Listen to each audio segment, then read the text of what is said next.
Bringing the people behind our food to life. Voting with your fork is a very politically powerful thing to do. So let's talk about those scientists. There was a phrase in your book that I loved. I think you were telling us that your book was not a manifesto of a crackpot, though he protests too much. He protested too much, exactly. So I watched with curiosity the degree to which the fast food industry, for example, really took issue with Eric Schlosser's work. And I have not noticed the same kind of industry backlash, or backlash may not be the right word, but I have not noticed the pushback, the same level of criticism related to your work, and I'm curious about that. Yeah, well, it's a little early in the life of this book to get it. I do get pushback from people like the Corn Refiners Association. Every time I take the name of high fructose corn syrup in vain, they're always in touch, and they're very upset. I think it may be because I'm not mentioning food companies by name quite so much. You know, Eric really focused on McDonald's, and McDonald's took it very personally. Yes. When I did focus on a corporation by name, Whole Foods, I heard from them, and they pushed back pretty hard. I think that may be it. I have a very different rhetorical strategy than Eric. You know, this isn't an angry book, and that may be part of it, that the critique is a little more systemic and not about, you know, particular corporations. It's about a conversation with nutritionists in general, not any one nutritionist in particular. That's right. And, you know, I haven't heard, actually, I thought I'd get more pushback from the nutrition community, but as it turns out, there's a very interesting conversation going on in the nutrition community now.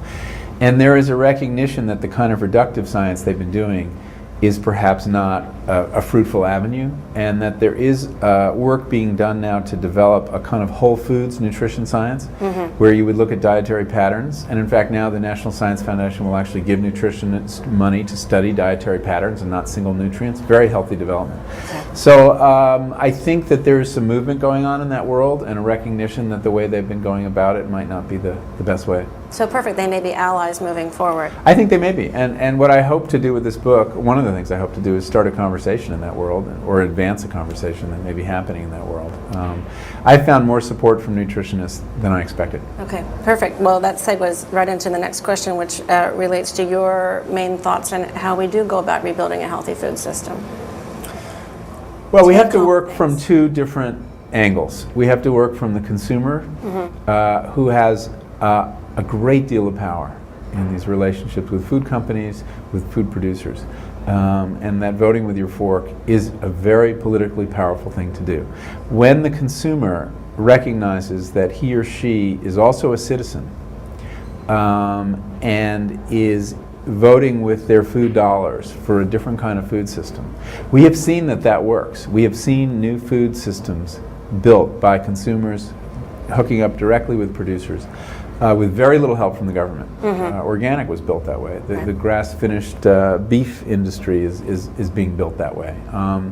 So I think that's plan A, and that involves all of us spending more money to the extent we can on food, and making better choices, and realizing that we can't decide these on the narrowest grounds of self-interest, that we have to take a broader view of what our health is, and what our food dollars are really about. And the second is at the policy level. There are many people who can't afford to vote with their forks. And so we need to vote with our votes as well, and bring about change. Because right now we have a system where the cheapest calories in the supermarket are precisely the least healthy. Added fat, added sugar. And the reason for that is that that's what we subsidize. And we do very little as a matter of farm policy for the growers of actual food, which we ghettoize as specialty crops. Specialty crops means food you can actually eat. It's so special. It's so special, but the money goes to the non-special crops.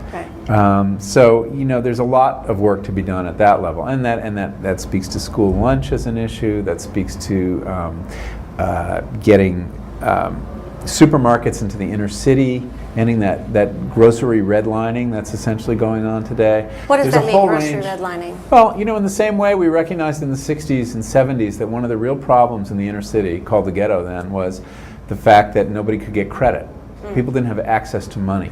Banks would look at zip codes and say, well, we don't lend there. And we banned that. There was a law passed in Congress that made it a very serious crime to redline. And this brought a lot of investment into the inner city. Well, we have the same problem with access to food in the inner city. There are not supermarkets there. They tend to stay away, yet the fast food outlets go in and do very well. Now, policy brought the fast food outlets in. People don't realize that's not strictly free market. The Small Business Administration was working very hard to create small businesses in the inner city, and they funded these franchises, which are often locally owned. We need to do the same thing to get supermarkets in there, because we know that access to fresh fruits and vegetables are a critical issue in health, and that is the limiting factor, that when people have access to it, they're much more likely to cook and eat, in a healthier way. Right. So we know that distance to a source of fresh fruits and vegetables is a very good predictor of health outcomes. So we have to shrink that distance. So there's a whole range of things you have to do at the policy level. It's not enough to vote with your fork, but it's not trivial at all.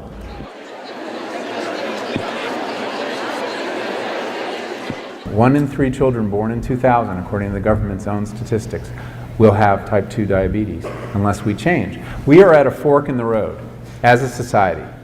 And I think that increasingly people are coming to recognize this. And we either become the Lipitor nation, the place where you have dialysis centers on every street corner in the inner city next to the check cashing shop, or we change. And we change and we start eating in a different way. We stop eating fast food.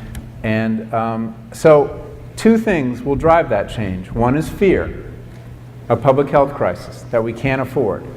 At some point, the government will get really serious, as they did about cigarette smoking, with a public health campaign that really worked and tax policies that really worked. And we changed. I mean, that is a very important model. If you want to see how a society can dramatically change something that everybody thought would never happen, look at cigarettes. There is a new taboo around smoking that didn't exist 20 years ago. That's a very powerful thing. Taboos are much more powerful than policies. I can imagine the same thing happening in food for similar reasons. Public health crisis. It may await having national health care. Because right now, we don't connect the dots. We have the food issue here, and we have the healthcare issue here. And the people responsible for the healthcare issue are not responsible for our food, and vice versa. If the government were paying for our healthcare, the government would have a very strong interest in changing the way people eat. So you see, it's all connected. It's all connected. But I do think we're moving in that direction, and I see many, many reasons for it. I mean, it is the best of times and the worst of times when it comes to food, but I focus on the best, and there are a lot of very positive things happening. So I'm going to leave you with that, and thank you for your excellent questions. Thank you. Thank you. Thank you very much. I hope you enjoy the book.